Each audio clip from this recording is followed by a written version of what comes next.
I first discovered raw foods, I was at a time in my life where I was really needing a change in my health and spirituality. And it was introduced to me by Victoria Butenko, who gave an example of a raw almond versus a cooked almond.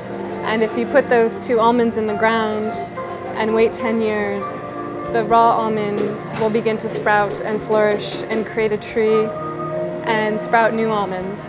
And the dead almond remains in the ground and eventually composts and becomes not its original form.